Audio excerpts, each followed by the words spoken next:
Ultimate financial security had been bestowed upon a prominent member of the royal family, a unique gift directly from the monarch, intended to protect her family from an impending storm. However, the gesture caused complete fear rather than relief. She made the extraordinary, desperate decision to leave everything behind closed doors, causing a wave of quiet humiliation that the palace hurried to hide. What horrible reality did she discover that caused her to refuse the protection of the crown? Beneath layers of unreported debts, a terrible cascade of personal losses, and an ominous shadow that has totally destroyed her reputation, the solution is hidden. Stay tuned until the very end of this film, as the last disclosure reveals a covert agreement that clarifies why she was finally abandoned.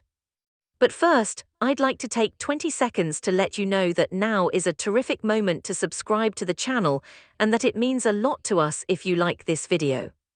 The royal family fully anticipated that she would comply, take the multi-million-pound favor, and discreetly go. Rather, Sarah Ferguson took an unimaginable action. Palace officials were utterly shocked when she turned down a substantial financial safety net that came directly from the British Queen. According to reports, Queen Elizabeth II took matters into her own hands in 1997, shortly after the Duchess and Prince Andrew's acrimonious divorce was finalised. Birch Hall, a large Georgian mansion in Surrey with a Grade II listing, was acquired by the monarch. Princess Beatrice IX and Princess Eugenie VII, the Queen's young grandchildren, were supposed to have a permanent, rock-solid haven there. Situated on 5 acres of immaculate property with a separate 2-bedroom house reserved for workers, the huge home featured 7 opulent bedrooms, 5 spacious living spaces, 4 bathrooms, a tennis court, and a heated outdoor swimming pool. It was a stunning one-on-paper gift of £5 million. The identical property is now worth an astounding £2 million. However, because Sarah Ferguson steadfastly refused to move in, this enormous multi-million-pound paradise remained vacant for 2 years in a row. According to insiders, the startling rejection caused great humiliation in the royal corridors. The Duchess could see right through the golden cage, even if it appeared to the public to be an act of genuine kindness from the crown. Sources claim that she experienced intense, ongoing worry about what would happen as soon as the keys were turned over. She soon discovered that accepting a large historic estate and actually funding its upkeep were 2 entirely different things. The crippling overhead expenses, never-ending maintenance, and small army of employees needed to manage the 5-acre grounds threatened to completely deplete her remaining bank accounts in the absence of her enormous royal allowance. The property threatened to drag Beatrice into financial ruin rather than give her and Eugenie stability.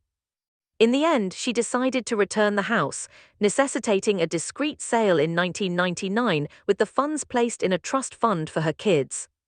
Instead, she made the decision to remain at Sunning Hill Park, struggling mightily to maintain a high society facade as her money ran out.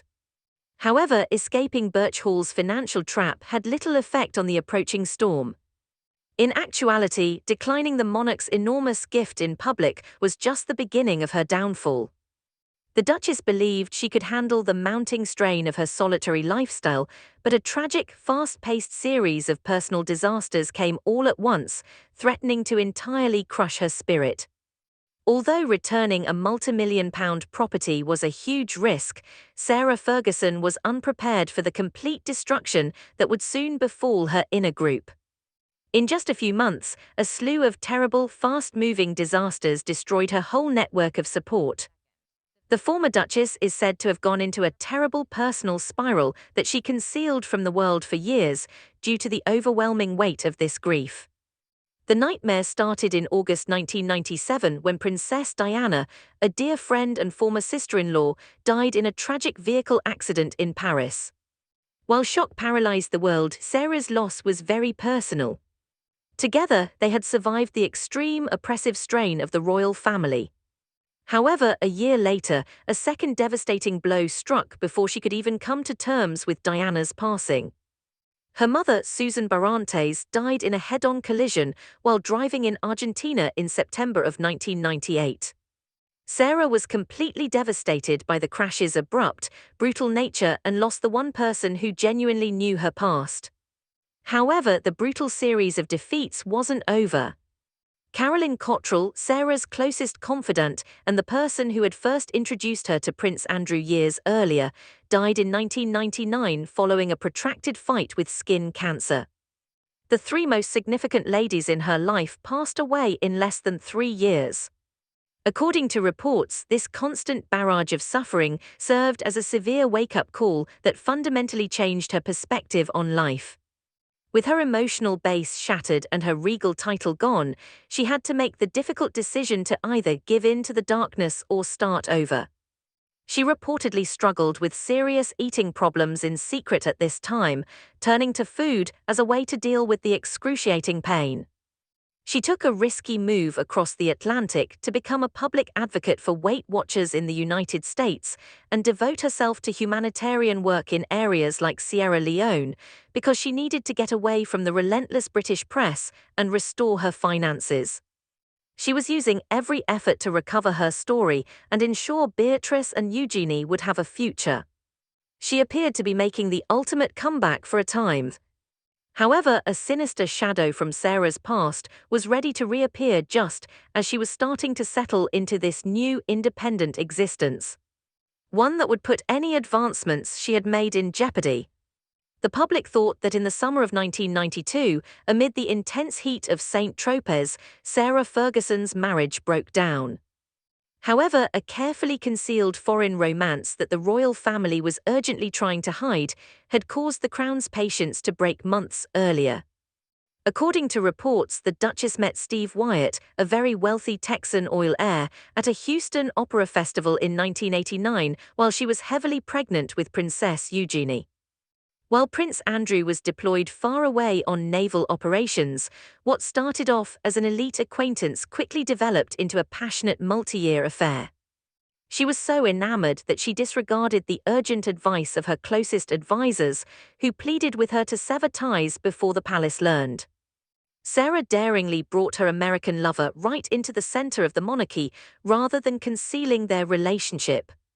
She allegedly used her influence to get Wyatt on the ultra-exclusive guest list for the renowned Dance of the Decades ball at Buckingham Palace and to invite him to prestigious royal events, such as a huge housewarming party at Sunning Hill Park. According to insiders, Queen Elizabeth II became quite wary of the attractive Texan's abrupt assimilation into the family and discreetly pulled the Duchess aside to wonder if this was the kind of person she should be supporting. Unaware that a ticking time bomb was about to destroy her royal status, Sarah nevertheless would not stop. January 1992 marked the absolute point of no return. At a startling turn of events, a window cleaner at Steve Wyatt's London residence discovered a secret cache of private photos and promptly gave them to the media. The Duchess was shown on luxurious private vacations in France and Morocco in the exceedingly compromising photos, but a photograph of a little Princess Beatrice resting on Wyatt's knee served as the final impetus for the crown. Sources claim that these unadulterated, indisputable images were the monarch's tipping point. After a private, high-stakes family meeting, Sarah and Andrew formally revealed their separation to the shocked world 3 days later. Sarah was thrown into a harsh financial reality when the palace swiftly announced that the Queen would no longer be responsible for her mounting debts. However, the Duchess was unaware that her legal issues would soon become worldwide, transforming her from a disgraced princess into an international fugitive fleeing a 22-year prison sentence, as she struggled to comprehend the complete collapse of her marriage. Sarah Ferguson played the ultimate royal survival with skill for decades. When everyone else thought she was done, she was the kind of woman who could weather any storm, outlast any headline, and continually recreate her image.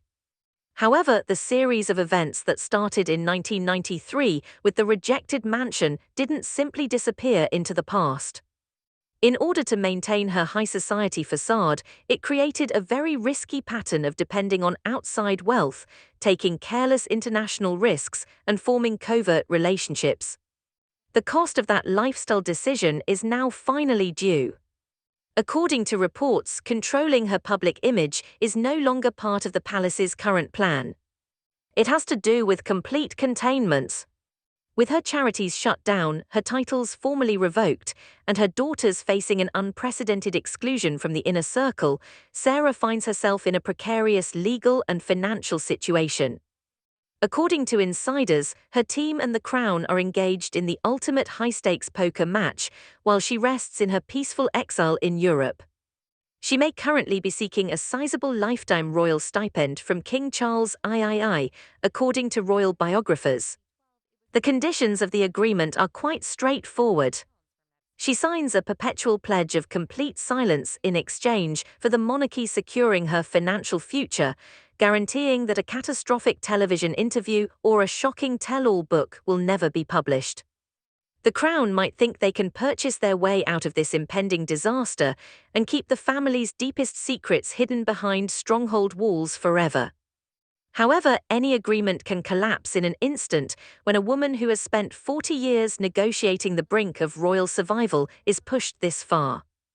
The truth always finds a way out, even though the palace is working harder than ever to control the story. Make sure to click the subscribe button if you want to stay up to date and learn the monarchy's best-kept secrets before they disappear from the news. At this moment, become a member of our community of royal investigators, share your opinions about Sarah's final destiny in the comments section below, and turn on the notification bell to ensure you don't miss our upcoming in-depth exploration of the secret world behind the crown.